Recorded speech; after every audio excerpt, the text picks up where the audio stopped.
इसे कहते हैं भिगो भिगो के मारना। ये होती है साफ गोई, ये होती है दिल से बात। यार मुझे पर्सनली वो लोग ज़्यादा पसंद हैं जो सीधा दिल से बात करते हैं, लाग लपेट नहीं करते, मुंह की मुंह पे कह देते हैं। वो लोग ज़्यादा पसंद हैं, वो दिल के ज़्यादा साफ होते हैं। अब ऐसी ही धुनाई की है, धुलाई की है और सुताई की है विधु विनोद चोपड़ा ने। यार एक तो इस आदमी का जो क्लास है, मतलब वो गजब क्लास है। अगेन खेल वही है कि जो आदमी अपने टैलेंट के बल पे आगे बढ़ता है, जो अपनी कला आर्ट के बल पे आगे बढ़ता है, उसको कहीं पीछे धकेल दिया जाता है। वो जो ग्रुपिज्म में खेलता है, चेहरों में खेलता है, वो कहीं ना कहीं उसको उठा के ऊपर रखा जाता है। यार आदमी ने क्या क्या नहीं किया, जिसको हम बॉलीवुड कहते हैं हिंदी सिनेमा के लिए। और जब वो कहता है तो फिर लगता है ये सुनना चाहिए, और मुझे लगता है जो वो कह रहे हैं वो आपको भी सुनना चाहिए। और वो बॉलीवुड की वो काली हकीकत है जो टेक्निकली हम सब जानते हैं, और यही रीज़न है कि वो शायद बॉलीवुड के नाम से ही चिड़ हो गई है। लगता है कि यार कहीं तो कोई पैरेलल होना चाहिए कि हिंदी सिनेमा जो है जो बॉलीवुड की राह पे ना चले, उसके जैसे तेवर ना दिखाए, उसके जैसे अहंकार ना दिखाए। तो वो जो कहा है आप सुनिए, समझिए और देखिए कि यार किस तरह ये माया नगरी के पीछे का खेल चलता है, किस तरह जो फिल्मी दुनिया है उसके अंदर का खेल चलता है। लिखते हैं, there is more purity new people, less corruption. Many people who assist me have become great filmmaker today. When I meet them now, I can see the difference. When they worked for me, there was a certain purity. यार किसके बारे में बात कर रहे हैं, नाम तो नहीं लिया, नाम तो उन्होंने किसी का नहीं लिया, लेकिन वो जनरलाइज बातें कर रहे हैं और सबके बारे में कर रहे हैं। उन्होंने उनके उनके राजकुमार हिरानी उनके अंडर से निकले। बीच में हमने सुना उनके झगड़े भी हुए राजकुमार हिरानी के साथ में, शायद पैचअप भी हुआ बाद में।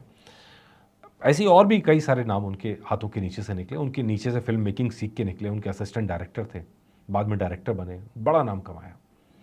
तो विधु विनोद चोपड़ा कह रहे हैं कि नए लोगों के अंदर प्योरिटी ज़्यादा होती है, करप्शन कम होता है, वो दिल के साफ होते हैं। लेकिन धीरे धीरे है कि माया नगरी के तौर तरीके खैर सीख ही जाते हैं।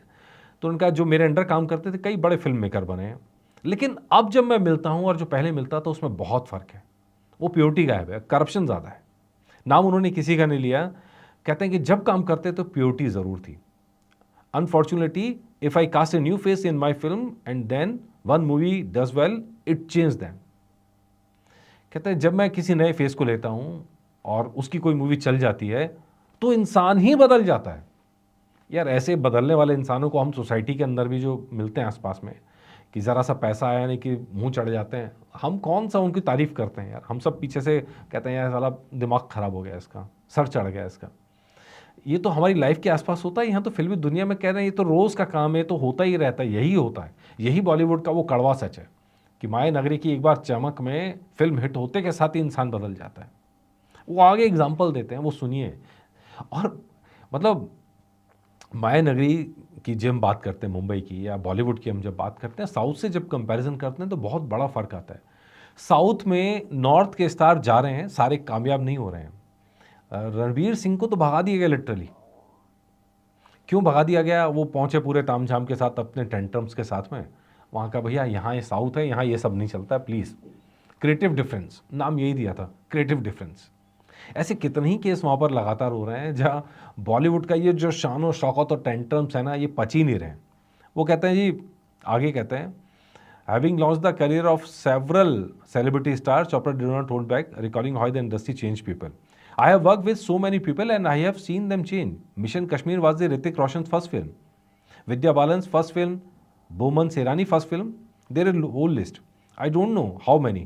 As they become successful, all of them. This is not an individual thing. They change. That's why I like people who are nobodies. Because once you become somebody, you don't remain the same person. बहुत भिगो भिगो के मारा, यहाँ तो नाम भी ले लिया यार।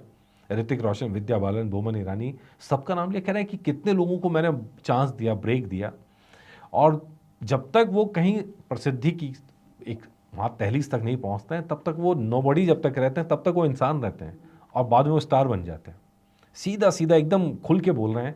कह रहे हैं किसी एक व्यक्ति के बारे में बात नहीं है, यहाँ तो पूरी की पूरी जमात ही ऐसी है, या किसी एक चीज़ की बात नहीं हो रही है। ये सब के सब लोग ऐसा ही, और सब के सब लोग ऐसा ही करते हैं। आगे वो एग्जाम्पल देते हैं, वो सुन के तो आपका भी माथा ठनक जाएगा यार।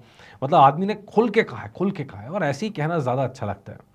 कहते हैं, I work with so many people, अच्छा नहीं, ये है, the people only care about the hits these days, no one has a vision, and no one wants to create for the joy of creating. They make one massive film with the RS 400 crore box office collection and suddenly they start walking differently. कहते हैं आज के time में सिर्फ hit के लिए लोग काम करें कि हिट मिल जाए, हिट मिल जाए, हिट मिल जाए। किसी के पास विजन नहीं है कि क्या करना चाहते हैं, क्यों करना चाहते हैं, किसके लिए करना चाहते हैं। वो विजन से आता है कि विजन होता है, एक लॉन्ग टर्म का विजन होता है कि क्यों। कहते हैं आज के टाइम में फिल्म मेकिंग का जॉय ही खत्म है। लोग फिल्म मेकिंग जॉय के लिए नहीं बनाते, मतलब कि हम कुछ नया बना रहे हैं, हम कुछ अच्छा कर रहे हैं, सब हिट के लिए बना रहे हैं। और बॉलीवुड की बर्बादी की यही वजह है। वो विजन गायब है, वो जॉय गायब है। बस एक यार मसाला डाल दो, देशभक्ति की फिल्म है इसमें भी मसाला डाल दो, रोमांस की फिल्म है इसमें भी मसाला डाल दो, ये मसाला डल जाएगा तो एक आइटम नंबर पड़ जाएगा तो फिल्म हिट हो जाएगी, ये गाने पड़ जाएगा तो फिल्म हिट हो जाएगी, ये हो गया तो नहीं हुआ तो हम पीआर करा के काम कर लेंगे, नहीं हुआ तो एडवांस बुकिंग करवा लेंगे, नहीं हुआ तो कॉर्पोरेट बुकिंग करवा लेंगे, टिकट बांट देंगे फ्री में। यही खेल चल रहा है बॉलीवुड का, और इसीलिए बॉलीवुड जो है वो बर्बादी की कगार पर पहुँचा हुआ है। हालांकि बीच बीच में कुछ फिल्में आती हैं, बॉलीवुड की इज्जत बचाई जाती हैं, लेकिन जो आम पब्लिक के अंदर कॉन्सेप्ट बन गया है कि बॉलीवुड यानी कॉपी पेस्ट, बॉलीवुड यानी कॉपीवुड, ये जो बन गई इमेज कि भैया कुछ लोगों को आगे बढ़ाएंगे और कुछ कहानियों को ही आगे बढ़ाएंगे और कुछ करते नहीं है, वही बात विनोद चोपड़ा अपने अंदाज में कह रहे हैं। वो एक और एग्जाम्पल दे रहे हैं। There was a producer who I know and he was always very polite while talking and has a soft demeanor. Suddenly one day he meets me with his chest puffed and some weight in voice. I asked him, तेरी कोई picture hit हो गई है? He said, sir, you know everything, my film did success. I told him that I had no idea that one of his film worked. All I know was that his spine is connected to his bank balance and that's why he was walking upright. These days, the spine is always connected to the bank balance and not the quality of their work. Solid मारा है यार, solid मारा है। विनोद चोपड़ा की साफ गोई की आपको इज्जत करनी पड़ेगी। कई बार कुछ गड़बड़ भी बोल जाते हैं, ज़्यादा बोल जाते हैं, लेकिन वो बोलते दिल से हैं। और कई बार मतलब उनके टेम्पर जो है वो लूज़ भी होता है। लेकिन जब इस तरह की बात आती है, वो साफ साफ कह रहे हैं कि यार एक प्रोड्यूसर था, बड़ा पोलाइट था और अचानक से चेंज हो गया। तो मैंने पूछ लिया, भाई तेरी कोई फिल्म विल्म हिट हो गई, इतना बदल क्यों गया?